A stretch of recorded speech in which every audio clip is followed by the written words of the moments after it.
안녕하세요. 오늘은 7월 16일입니다. 저는 최근에 7월 14일에 골프 모임에 갔었고요. 거기에서도 당연 주제가 부동산가 폭등이었습니다. 기업하시는 사장님들이 모여서 하는 골프 모임이었는데도 주제가 부동산가 폭등이라는 것은 이게 좀 문제가 있는 것 같습니다.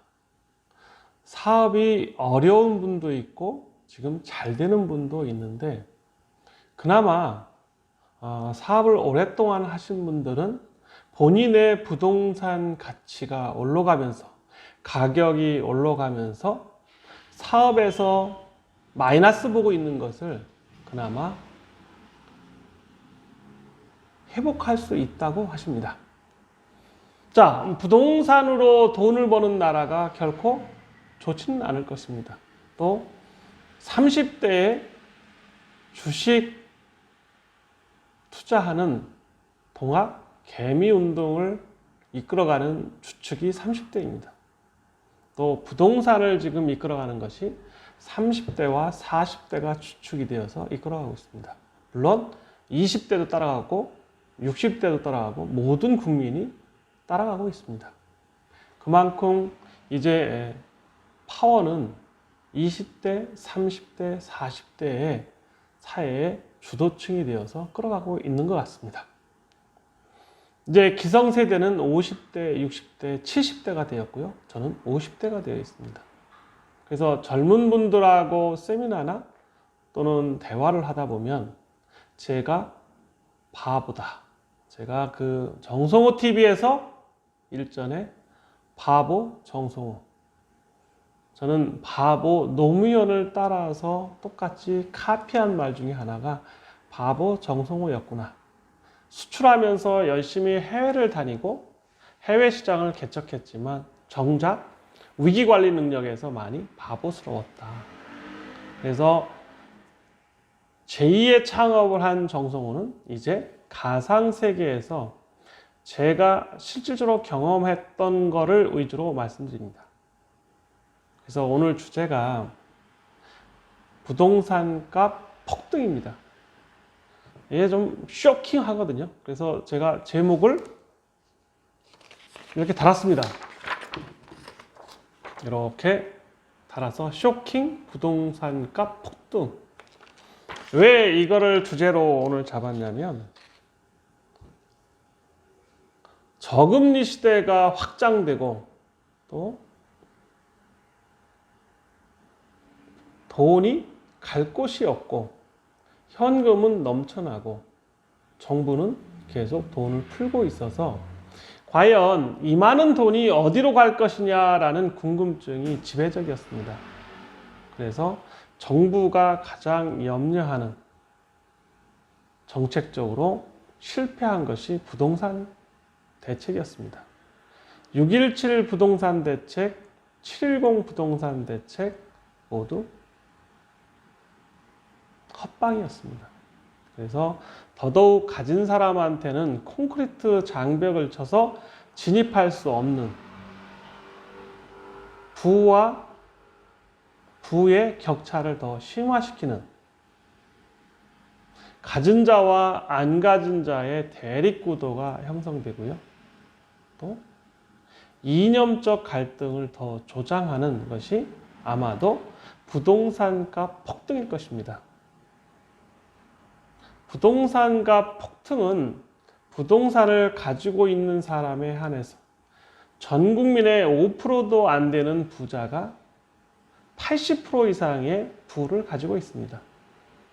물론 미국이나 유럽 선진국을 가면 3%가 90% 이상을 가지고 있습니다. 부의 격차가 훨씬 더 많다는 것을 말씀드리고 싶습니다. 한국도 이제 선진국에 진입해서 이미 선진국이기 때문에 부의 격차, 편차는 더더욱 커질 것입니다. 지금 돈을 수없이 많이 찍어내고 부양을 하는 게 전 세계적인 현상입니다. 한국은 사스나 메르스 같은 바이러스를 경험했고 또 예방한 사례가 있기 때문에 이번 코로나19에서도 좋은 대응책을 갖고 매뉴얼대로 열심히 하고 있습니다. 물론 초창기에 아쉬운 점은 공항을 아니면 외국인을 좀 더 적극적으로 격리시켜서 해외에서 오는 코로나 바이러스를 방지하는 것이 좀 좋았는데 좀 그거에 대해서는 각자가 다른 판단을 할 것입니다. 그런데 오늘 주제가 쇼킹 부동산값 폭등입니다. 부동산 값이 폭등한다는 가장 큰 사례는 제가 구로 지식산업센터의 매매값이 폭등하는 것을 보면서 느끼고 있습니다. 모임에서 화두가 부동산이다 보니 아파트값이나 지식산업센터를 가지고 있으신 회장님들이 이것은 한평생 사업을 했지만 그렇게 좋다고만은 표현하지 않습니다. 그래서 저는 오닉스 지식산업센터를 신축하면서 느낀 것은 부의 격차가 심해지는구나. 또 지금처럼 저금리 시대 현금의 팽창, 일자리가 있는 구로 같으면 그리고 2호선과 7호선이 교차하고 GTX선이 구로 디지털 단지를 통과하면서 호재의 겹호재를 가지고 있는 구로는 어마어마한 시너지 효과, 즉 부동산 값의 혜택을 보고 있습니다. 특히 넷마블이 대기업이다 보니 넷마블 지식산업센터가 완공되면서 더 큰 후광을 보고 있습니다. 성수가 최악 매매가격이 1600이라고 하는데 1600도 자고 나면 오르간다고 합니다. 그래서 2천만 원을 주지 않으면 매매가 형성이 되지 않는다고 합니다. 그리고 회장님들이 하시는 말씀 중에 강남의 꼬마 빌딩도 수익률은 1%가 안 나와도 살 꼬마 빌딩이 없다고 합니다. 그만큼 부동산 투자는 단순히 수익률만 보는 것이 아니고 부동산 값이 폭등하면서 오르는 갭을 투자하는 것이라고 합니다. 저는 지식산업센터를 신축한 사람으로서 느끼는 것은 부동산 값이 당분간 더 오를 거라는 확신을 가지고 있습니다. 첫째는 금리가 너무 낮다. 두 번째는 현금이 너무 많다. 세 번째는 대한민국의 위상이 커졌다.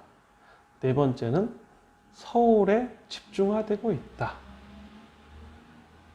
다섯 번째는 돈에는 눈이 있다라는 것으로 요약할 수가 있습니다. 부동산 값 폭등, 이것은 영어로 말하면 쇼킹한 것입니다. 쇼킹을 하면 쇼킹한 일인데요. 특히 서울에 있는 부동산 값이 계속 오르고 있습니다. 이것은 아마도 제가 영국이나 미국에서 경험했던 느낌을 그대로 가지고 있습니다. 중동이 혼란하니까 영국의 집값이 폭등했습니다. 영국은 그리 좋은 산업을 갖고 있지 않았습니다. 그래도 집값은 계속 올랐습니다. 미국, 전 세계에 가장 큰 힘을 갖고 있다 보니 맨하탄이나 기타 다른 지역은 오히려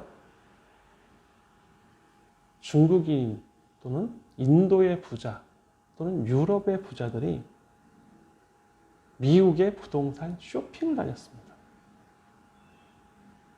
세상이 더 혼란하고 어지러울수록 돈은 눈이 있어서 안전한 곳을 찾고 있습니다. 한국의 부동산이 오르는 가장 큰 이유라고 본다면 코로나로 인한 한국의 위상이 달라졌다, 높아졌다는 것도 하나의 좋은 요소일 것입니다. 그리고 더더욱 코로나로 인해서 혜택을 보는 기업도 한국에는 많다는 것이고요.